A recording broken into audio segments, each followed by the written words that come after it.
Hey everybody, I'm Jack, and this is Raw Tropical Living. Thanks for joining me today. Hope you all had a lovely Tuesday. My Tuesday's going well. Been getting things done this morning, but the day seems to be kind of getting away from me. So I thought I'd do a video, and then I'm going to go down, I'm going to change the scenery a little bit. I'm going to go down to the public library for a little bit and work, and actually checking out some graphic designers online. Got to wade through a whole bunch and see what their work's like. But anyhow, today I want to talk about the biggest challenge on the raw food diet. Guys, I do videos every day, so if you haven't already done it, please go hit that subscribe button now. Then be sure you click on the little bell and check send notifications so you'll stay subscribed to the channel. And go check me out on Instagram. You know, I've got the Raw Tropical Living account, but I've also got Uncle Jack's Tie-Dye, my kind of other identity over there. Okay, so the biggest challenge on the raw food diet. What is that? What is that? You're probably thinking for something technical, this or that, but the biggest challenge, in my opinion, on this raw food diet is the mind. People set limitations of themselves in the mind, or they put up roadblocks in the mind, but very much like I was talking about the other day about the excuses that people come up with. Well, if I had this, I could do it, or if I had that, I could do it. Once again, let's go back to what I talked about with reality. You don't have that. You don't live in that reality, so you live within the reality you live in. And it's just like everything I was starting, you know, sometimes I'll take some notes for these so I'll have a few, so I can remember things I want to say, but everything I could think of just went back to the mind, back to the mind, back to the mind. Oh, I tried to do this, you know, and there's so many different ways that the mind gets in the way. One of the biggest ways is listening to too many people. Listening to too many people, not using your own brain and your own judgment, asking everyone, what do you think? What do you think? What do you think? Like some people are almost manic sometimes. I'll see them in raw food groups or whatever, and they're just like, they're eager, but it's like they're afraid they're going to miss something. They're afraid that something's going to, like all of a sudden, you know, maybe, and most people, I won't say everybody, but so many of them, like myself, have eaten a standard American diet, and they didn't worry about, you know, they didn't worry that much about it when they were eating a standard American diet, but all of a sudden they start doing a raw vegan diet, raw food diet, and they're just like, oh my God, they think they're going to fall apart. So they start, you know, okay, well, listening to everybody out there instead of just taking a step back, taking a breath, and figuring this stuff out on your own. Why do you think other people are smarter than you? Everybody out there started at some point. And I think a lot of times, you know, people don't put before and after photos enough. Like, look at people like Melissa, my good friend Melissa of Raw Food Romance. You know, she just did it. She just started doing it. And if you look back, it wasn't like, you know, she had a big transformation on it. And it was just basically, she did like what everybody else does that accomplishes anything. She simply put one foot in front of the other. There are no tricks. There are no shortcuts. It's just about eating a natural way. You know, I used to joke when I was down in Costa Rica, and I would stick to this 100%. I used to joke like, okay, if I kidnapped somebody and I held them in the compound where I was living hostage for 30 days, I don't care if they were coming straight from the standard American diet. If I had total control of them for 30 days, all they could eat was whatever I gave to them. I wouldn't restrict them. I wouldn't be like, okay, you can only eat so much. I would just throw them tons and tons and tons of food. And I would mix it up. I wouldn't just, you know, I'd give them salads. I would give them smoothies. I would give them salads. Did I already say salads? I'd give them fruit. I'd give them salads. I'd give them smoothies. And I'm going to tell you something, at the end of that 30 days, and there's exceptions there, and, you know, don't try to tell me, well, yes, if somebody had a medical condition, I definitely wouldn't want them to participate in this, but I can pretty much say nobody's going to die. Nobody's going to die. And probably at the end of that 30 days, now there would probably be anxiety in the early going. Oh my God, I'm not going to make it. At the end of 30 days, you'd probably be like, holy crap, what have I been, you know, why did I make such a big deal out of this lifestyle? It's eating food. It's eating food. And once again, it's about having to be perfect and listening to too many people. Number one, you got to try to be perfect. So it's always like, if you're not doing everything that you see the big YouTubers claiming that they're doing, or you're not doing what the pristine people in your Facebook groups are doing, you consider that to be failing.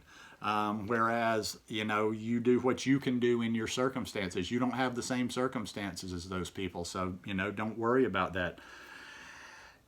I like to I like to overlap some of the different things that I practice, with my mindfulness meditation practice, with some of the spiritual practice, different things that I do to keep my inner calm and to try to continuously be learning and moving forward. And one way I like to put it is, for so many things in life, you need to get rid of all the clutter. And what I'm talking about of the clutter is kind of like in meditation, we talk the constant chatter that's going on in your mind. You focus on something which is a new way of eating, but then you have all these little voices telling you, so you've got people that aren't even interested in this lifestyle, maybe people in your day-to-day life telling you, oh, well, you can't do this. This is ridiculous. Nobody's ever done this. So you got this little voice in your head telling you this. You can't do this. And then you have people that are of various denominations within this raw food religion telling you, oh, you got to do it this way. If you don't do it this way, you're not doing it right, and you're not going to thrive on this lifestyle. And then you have somebody over there that can spit out facts and tell you, oh no, if you have to do it this way, or you're not going to thrive on this lifestyle and your health's going to go downhill. And most of it's a crock. Most of it is a crock out there. Most all of this raw food stuff is just some gimmicky type thing to sell some sort of a product, if we're being honest with ourselves, because it's eating food. It's eating food. That's why I try to deal with the mental and the psychological aspect of it so far, because there's a gazillion things out there. You're not going to find anything new. If you're trying to find that new information on this lifestyle, well, then you're screwed. Because everything that's going to be said has already been said. It's just going to be, said in a different way. And I don't discount that 100%, because, sometimes people saying something a certain way will resonate with you. But as far as I see, the biggest challenges on here all come from the mind. There are all these obstacles that you put up within yourself. You hear some YouTuber that did a raw food diet for like 15 minutes of their life, and now they're all angry and bitter because they didn't do it even remotely. And a lot of times it's kind of their ego, their pride. They're actually a little angry because they usually listen to some bubblehead raw vegan telling them all this extreme stuff. So once they can't do all this extreme stuff, then they go totally the other way. Well, it's a stupid diet. It's a stupid lifestyle. You can't, it's dangerous, blah, blah, blah. I can put it like this, and there's probably exceptions. There's probably some health issues that somebody has that they don't need to jump in and do a raw food diet, but nobody's going to die. I mean, all this stuff that you're seeing, I don't buy that one bit that person was doing the lifestyle even remotely correctly. When you see these people that are like, oh, I did a raw food diet for 8 months and it almost killed me. Well, because if you did a raw food diet, and listen, there's exceptions, so don't everybody come down on me with some little, well, this or that. But if you did a raw food diet for 6 or 8 months and it damn near killed you, well, you were not doing it in a very smart way. I've got to say, because, it's eating fruits and vegetables. It's eating fruits and vegetables. I keep going back to that. At some point, I'm just going to, only have a vocabulary to deal with this stuff of about 6 or 7 words. Always go back to the simplest. It's eating fruits and vegetables. And the irony is when we don't eat, with people that don't eat any fruits and vegetables, your parents, everybody is like, you got to eat your fruits and vegetables. Once you switch to this lifestyle, everybody thinks the fruits and vegetables are dangerous. So that's what I'm saying. There's so much clutter there. The biggest challenge, the biggest obstacle is that clutter in the mind. That's that chatter in meditation. I listen to guided meditations a good bit, and I read a good bit on the subject of mindfulness, and it's all about that chatter. And it's all about that chatter. And in a lot of different things, if we can cut that chatter out and just get everything quiet, now I'm really overlapping some food and meditation. The quieter we can get, the more we can figure things out.